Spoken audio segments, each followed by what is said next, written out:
Be ready. 10 seconds to go.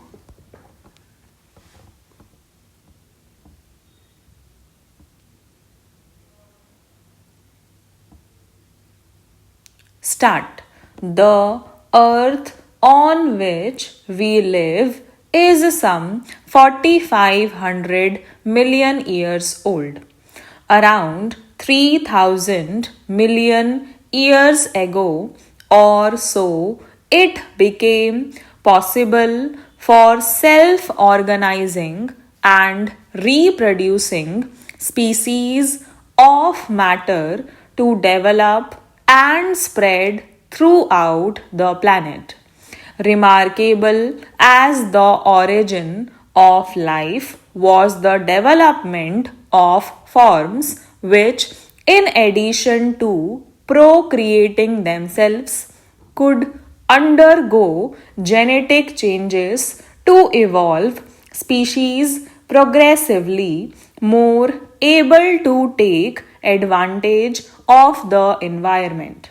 It appears that until about 20 million years ago, our ancestors were ape like men who spent a great deal of their lives in the branches of trees in forests. About 15 million years ago, there was a transition from the stage of living on trees to that of dwelling on the ground, and this resulted in the development of the upright standing posture characteristic of man. It took another 10 to 15 million years from the erect ape to Homo sapiens. The most significant part of this development was concerned with the evolution of the human brain, which controls most of the abilities that separate us from other animals. Man developed four highly important abilities, namely tool making and the general intelligent manipulation of objects, speech, and the development which permits an increased ability to cooperate within the family or the tribe, and very important, the ability to reason logically. The last is probably the newest of our attributes and the most crucial one in separating us from the other higher animal in this growth. Clearly, tool making, communication by speech, and social development all evolved out of the need to live and survive in a hostile environment. The development of logical reasoning probably arose out of competition within our own species or with closely related branches of the man like family, and it was probably thus that this branch, of which we are representatives, wiped out competing branches such as Neo Man. An important question that we have to answer is whether the instinctive patterns of human behavior are fundamentally inimical to human cooperation on an indefinitely broad scale. It is in this process of logical reasoning that science had its roots. And it is our hope that science, which has shrunk the world which has in it the possibilities of untold prosperity for all mankind, will unite mankind in cooperation in the future.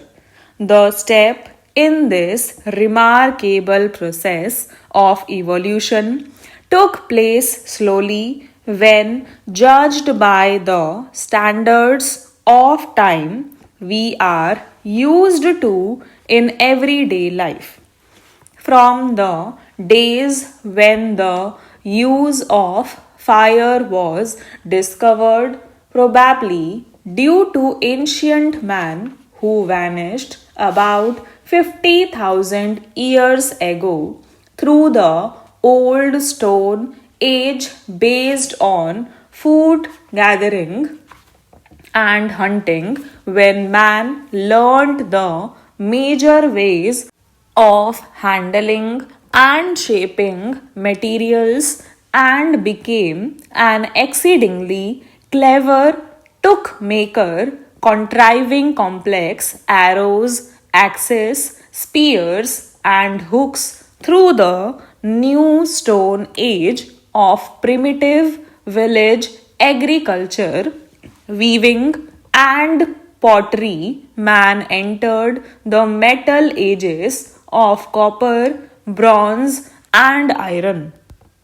The Bronze Age added metals, architecture, the wheel, and mechanical devices, and the concept of the city, astronomy, medicine, and chemistry acquired their first traditions. The Iron Age added glass and improved tools made of a cheap metal iron, and thus man moved slowly along the path of evolution, adapting himself of the environment and acquiring new traits and skills in the process to survive and develop. Successive landmarks that could be discerned with gaps of millions of years began to occur with gaps at first of a few thousands and then of a few hundreds of years. Around 1400 AD started the spectacular march of modern science which we are witnessing today. There was clearly an intellectual ferment characterized by the understanding the knowledge was to be advanced not by reliance on ancient authorities but by studying nature and by acting on it. The invention of printing greatly helped the process of recording information and communication. We might ask at this stage as to what happened elsewhere in the world. All over in the early stages of human development, there were pseudosciences such as games, number, lore, alchemy, geomancy, and so on. Several of them demanded observations and experimentation and gave rise in time to meaningful science. Thus, chemistry in an offspring of alchemy in all the major civilizations of the world, there have been high points and a flowering of intellectual scientific effort in China, India, Egypt, Greece, Islam, and other countries. But these have been transitory and have, after passing their creative zenith, relapsed into traditional lore. And then, over a period of about 500 years from around 1400 AD to the present century, there occurred two major developments of profound significance. There was the scientific revolution during which science attained intellectual maturity and become an indispensable feature of a new industrial civilization. There was also the Industrial Revolution, which was the great transformation in the means of production. Stop